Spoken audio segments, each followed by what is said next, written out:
Grateful for the First Lady's hard work and dedication to this issue. And moving forward, she will continue to champion the well-being of our nation's children through her Be Best agenda.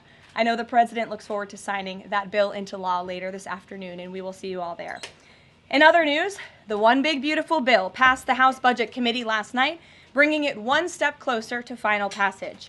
The One Big Beautiful Bill is perfectly named because it represents a once-in-a-generation opportunity to deliver on the Make America Great Again agenda responsible for President Trump's landslide victory on November 5th.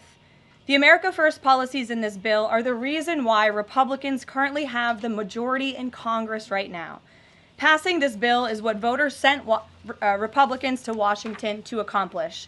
And that's why it's essential that every Republican in the House and the Senate unites behind President Trump and passes this popular and essential legislative package.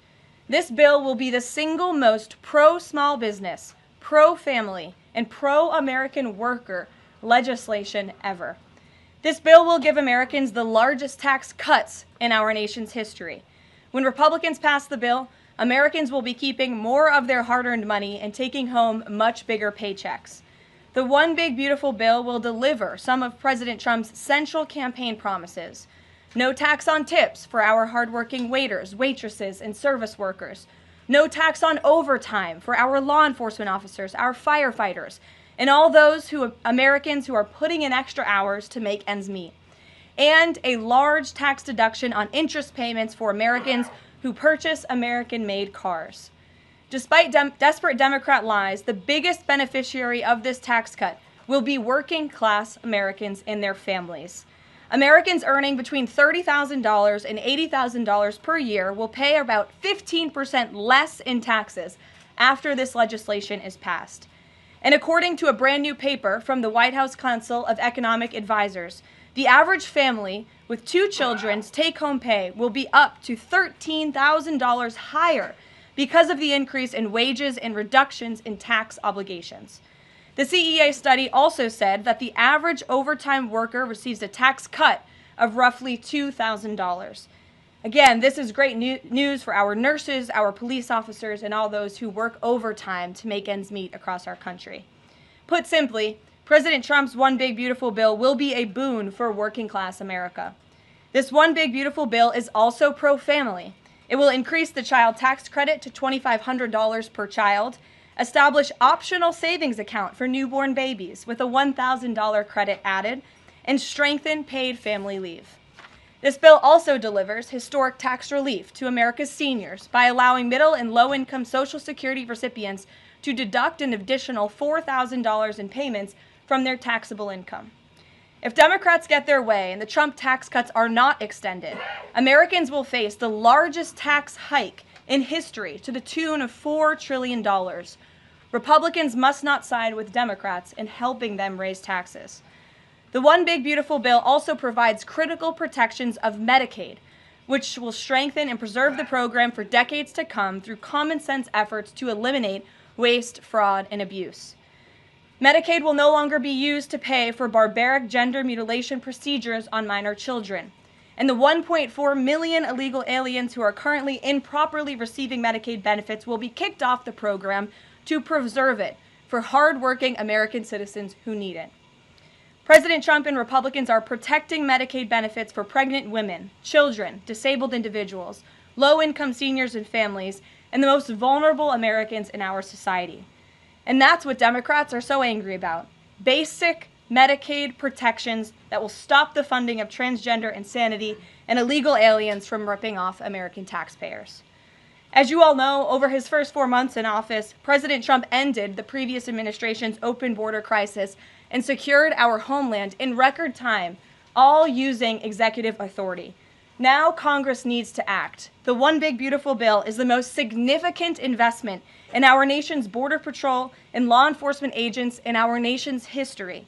The bill ensures that President Trump's popular and successful border security measures are made permanent.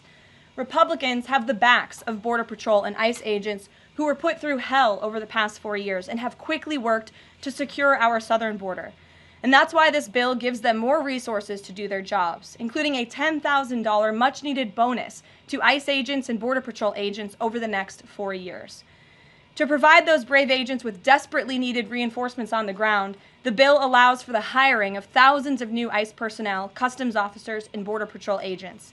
These significant hirings will empower President Trump to continue delivering on his promise to carry out the largest mass deportation in the history of our country. Again, that is a promise that Republicans made to American voters. It's a promise they were elected on, and it's a promise Republicans on Capitol Hill need to keep: secure our border. To supplement those efforts, the bill's funds will fund the completion of President Trump's signature border wall.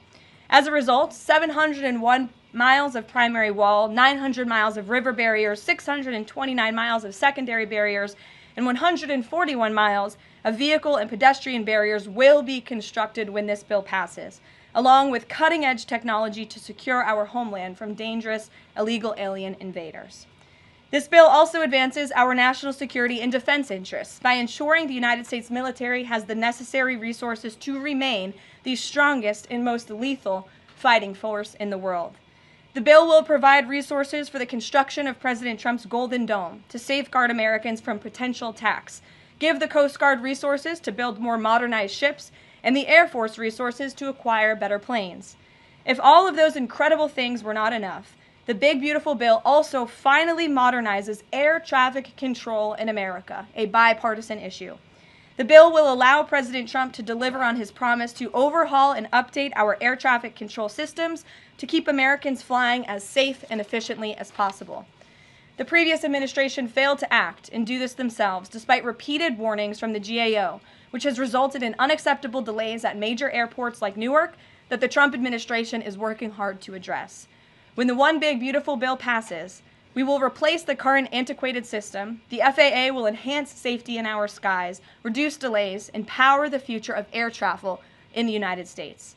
That's just some of what this historic legislation will accomplish. It is absolutely essential that Republicans unite behind the One Big Beautiful bill and deliver on President Trump's agenda.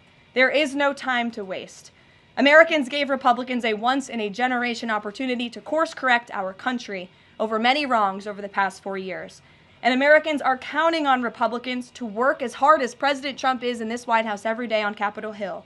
Send this legislation to his desk as soon as possible for his signature. Here in our new media seat today, we have Liam Cosgrove, the White House correspondent for Zero Hedge. With that, Liam, please kick us off. Thank you, Caroline. So my first question is on foreign policy. Sure. The president has made several moves towards peace in multiple fronts: India, Pakistan with the Houthis, talking with Iran and talking with Putin. Biden didn't even talk to Putin for the entire span of the war, which is crazy considering two nuclear powers were engaged in a proxy war. So I do admire these moves by the current president, I'll be honest. However, as of today, we are still funding both Israel's and Ukraine's wars. So can Americans expect to finally be done financing foreign wars at some point? Do you consider that one of the president's goals? Well, I think I can summarize the president's foreign policy agenda with 2 words: America first. And that means putting the American people and the American taxpayer first. And that's why the president is moving as quickly as he possibly can and working overtime to end these conflicts in both Israel and in Gaza, and also the Russia-Ukraine war. As you all know, the president will be speaking with Putin at 10 o'clock. He plans to call President Zelensky when that call concludes. I spoke to the president about that call at 10 o'clock. I don't want to get ahead of those very important conversations, but of course you will hear directly from the president or me after those calls conclude today. So you can expect that.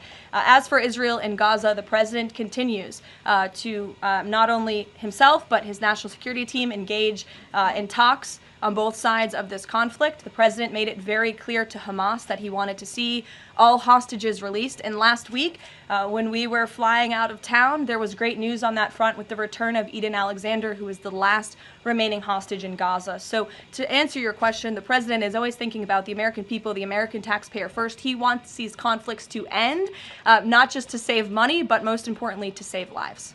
Thank you. And my only other question for you is, so over the weekend, President Trump posted Truth Social a video highlighting what most people call the Clinton body count, which is the strange number of suicides that seem to happen in Clinton circles. I have a headline here from the Washington Post that said, Trump peddles false conspiracy theories tying the Clintons to several deaths. So I just wanted to highlight real quick, this wasn't in Trump's video, but this is from the Arkansas Times, and it's the death of Mark Middleton, who was a former Clinton White House aide, who was found dead on a Clinton Foundation property. And I'll just quote from the Arkansas Times. Middleton apparently shot himself in the chest with a shotgun and also hung himself from a tree with an extension cord. So I have no idea how somebody commits suicide that way, but if the Washington Post is here, maybe you can enlighten us as to how that was actually a suicide. So anyways, that's just a lead into my question about the most famous Clinton-related suicide, which is that of Jeffrey Epstein. There's still a lot of questions around that case. You've released phase 1 of the Epstein files.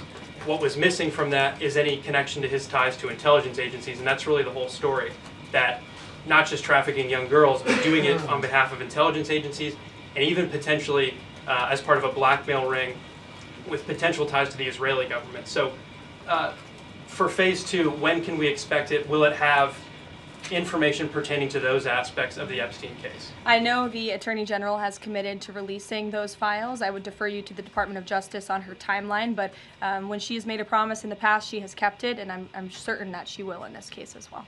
Rachel. Thanks so much, Karoline.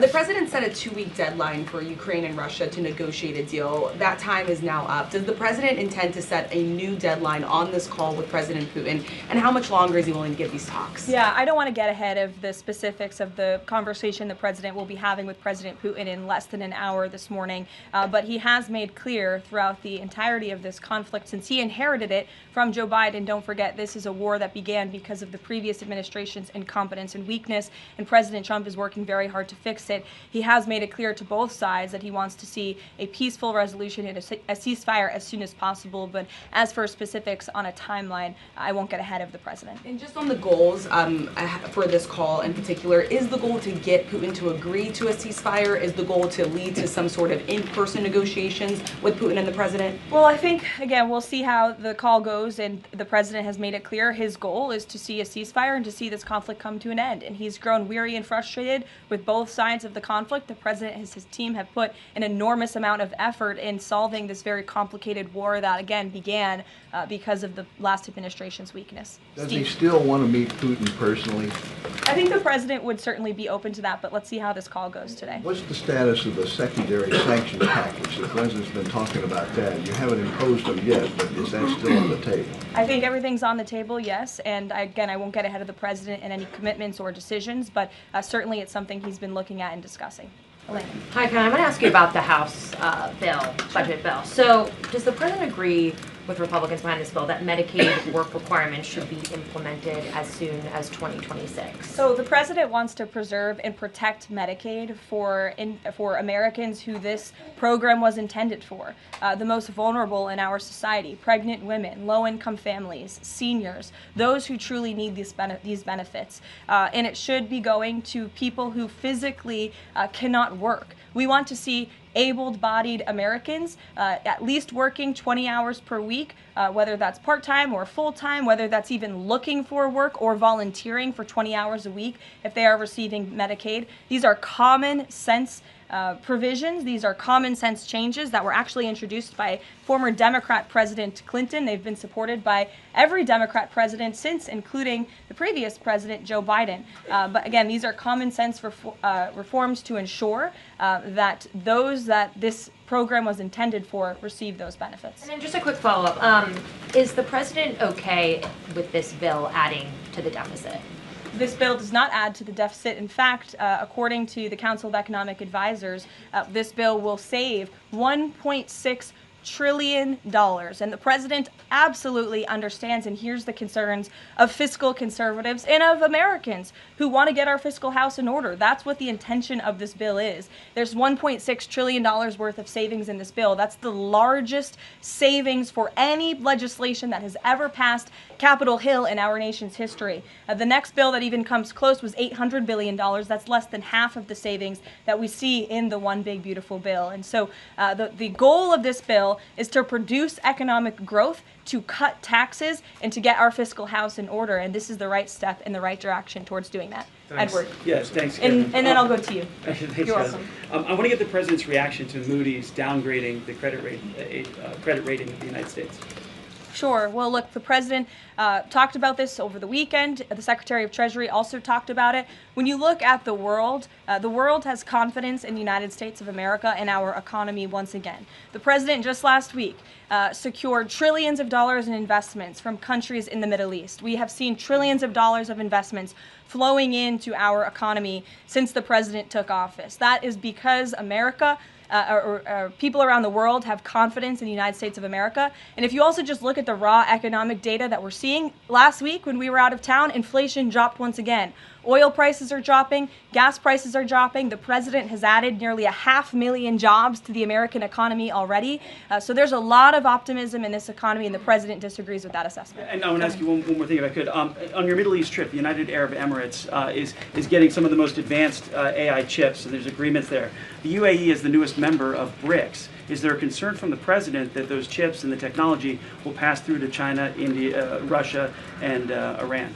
Part of going to the Middle East was to ensure that the United States, that this part of the region, our Gulf partners, know that the United States of America is there for them again, and that they should be investing in the United States, not in China. And these AI agreements, particularly the one the Secretary of Commerce signed in the UAE, has security guarantees to ensure that China is not getting the advantage, but the United States is getting the advantage when it comes to AI, and that the UAE and the U.S. are working hand in hand together to invest in this space. So you read the agreements, there are security guarantees, and this was a great trip for the country, no doubt.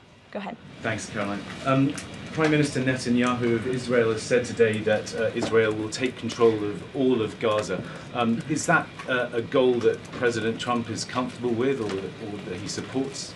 I'll have to talk to the president about those comments as they just came, I believe, from the prime minister this morning, and I'll let him speak on that. The president has made it very clear he wants to see this conflict in the region end. He wants all hostages to be released. He was pleased that Eden Alexander was returned home safely to his loving family. The president spoke with Eden directly while we were traveling to the Middle East last week. As for the prime minister's comments, I'll let the president himself respond to those. Sure.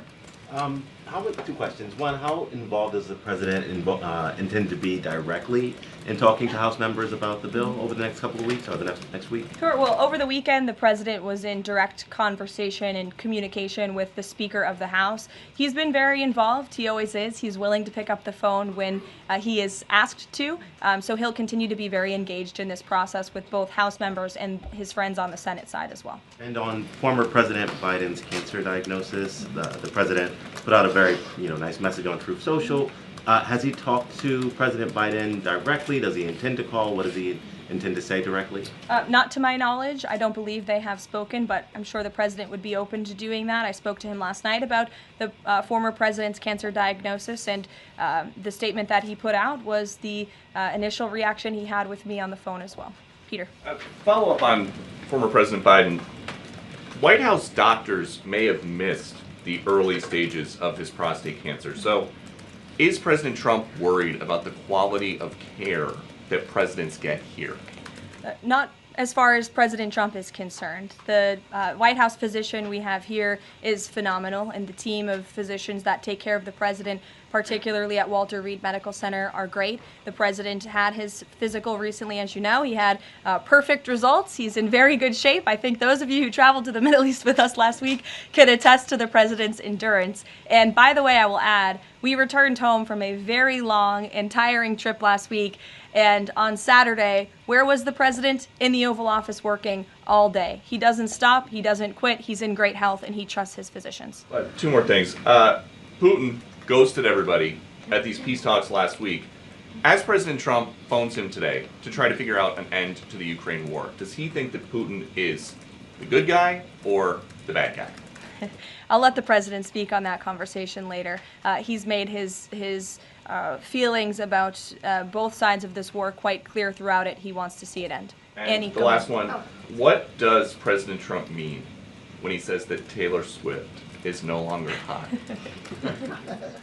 Look, he is speaking about Taylor Swift's political views and how perhaps it has impacted the support of the American public for her work, and I will leave it at that. Annie, go ahead. Thanks so much, Caroline. I'm just going back one more time to the White House Medical Office because there seems to be some question about this with regard to President Biden's screening. Can you say whether or not President Trump is screened for prostate cancer as part of his physical? To the best of my understanding, he is, but we can certainly check in with the White House physician and go back and look at that physical report. And then just one other question.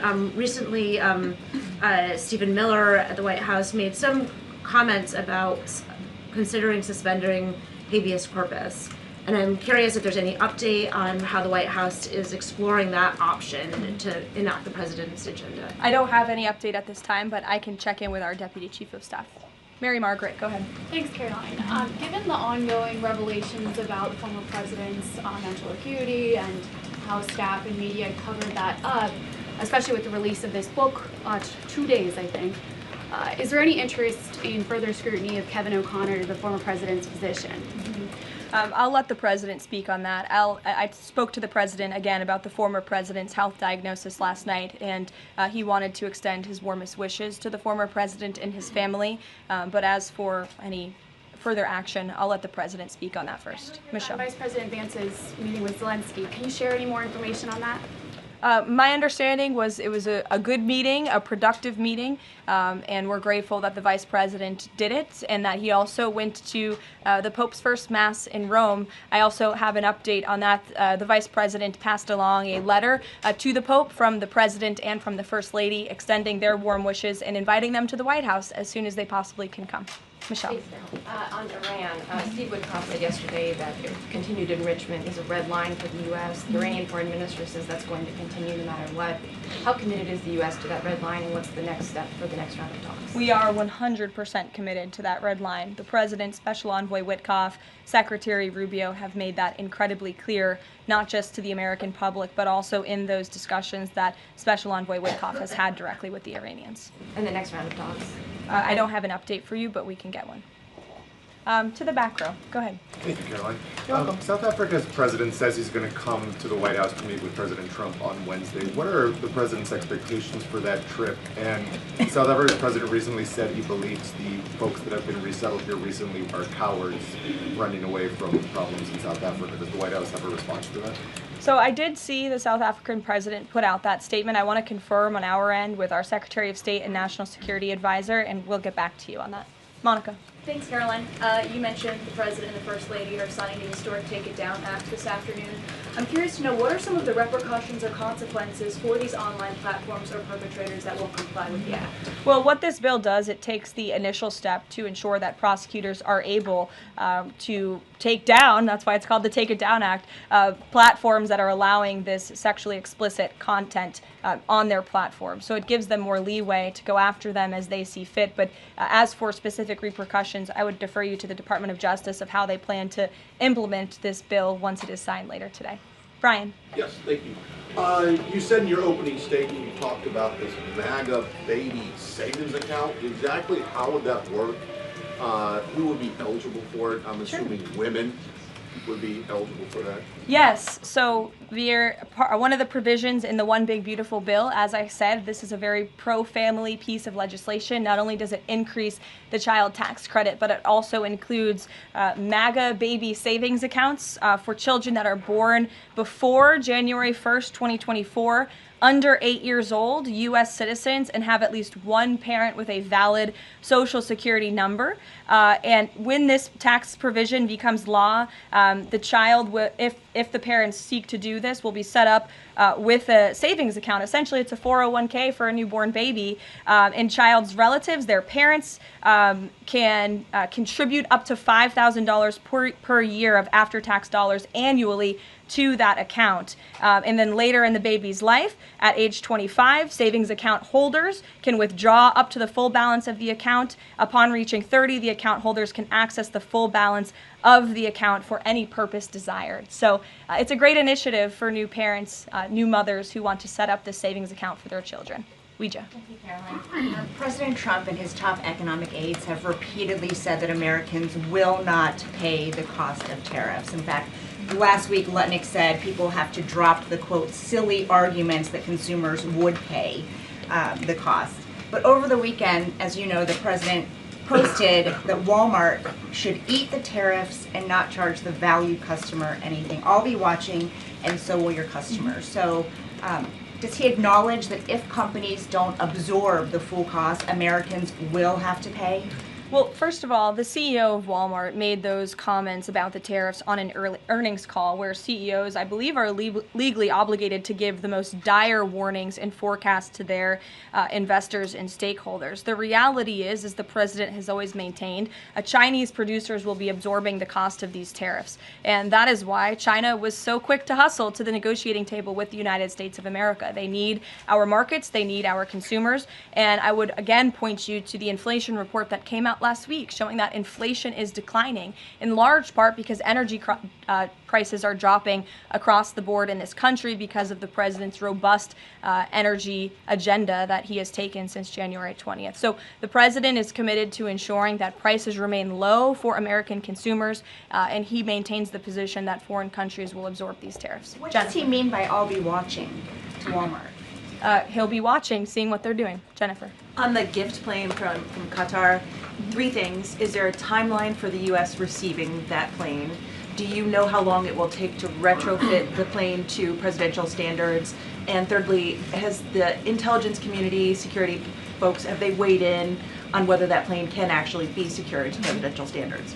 I'm glad you brought up this question because I was watching the American press spew a lot of misinformation about the plane donation last week when we were abroad. Let's be very clear. The government of Qatar, the Qatari family, has offered to donate this plane to the United States Air Force, where that donation will be accepted according to all legal and ethical obligations. It will be retrofitted to the highest of standards by the Department of Defense and the United States Air Force. This plane is not a personal donation or a gift to the President of the United States. And everyone who wrote that last week should go and correct their stories because this is a donation to our country and to the United States Air Force. As for a timeline, because it is the United States Air Force that is accepting the plane, I would defer you to them for specifics because the President, frankly, has nothing to do with it. It's the Air Force's project to take on. Sure. Elizabeth. Thanks so much, Caroline. Did the president call fiscal conservatives who were hesitant to vote for the big, beautiful bill? And if so, what did they say? What did he say? I don't reveal the president's private discussions unless he gives me the liberty to, but he has been engaged in this process. He spoke to the Speaker of the House, and he will continue to make those phone calls if it's necessary for him. Sure. Thank you, Caroline. I'll go to both of you. Go ahead. Thank you. Any updates on Greenland? Will the president be making any trips, and do we have any details you can share with us? I don't have any future foreign trips to read out for you. We just returned home from one. But the president maintains the reasoning for Greenland's strategic purposes in the Arctic, and he continues to remain committed to the idea of obtaining Greenland in whatever means we can to advance our national security interests in the region. Sure. Thank you, Caroline. I have a question. Was Lebanon part of the discussions during the Middle East tour, and did you meet with any Lebanese representatives?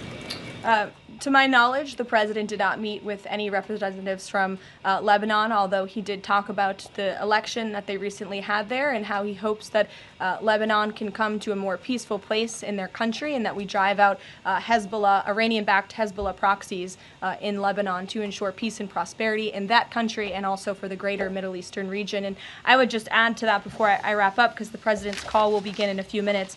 The president's historic tour to the Middle East last week truly reset our foreign policy agenda in that region. I think actually, in fact, the Washington Post had a headline, President Trump remakes U.S. foreign policy in the Middle East. And that's absolutely true. He took a courageous and bold step to lift sanctions on Syria. He strengthened our ties with our Gulf partners, and he put Iran into a very difficult position because the United States of America is back. And I will summarize the president's trip with an anecdote that I heard directly from a member of one of the foreign delegations. I asked him how hopeful their country was when they learned President Trump won the election. And he told me when President Trump won the election, it was like the lights turned on in a dark room. For the past 4 years to the rest of the world, America was dark. We were unresponsive. We did not pick up the phone. We did not return calls.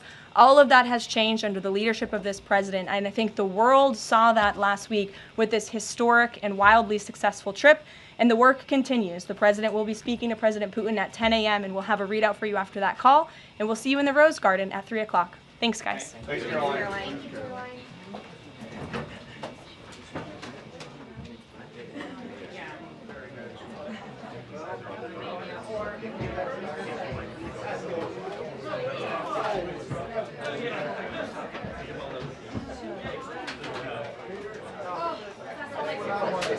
Thank you, Steve.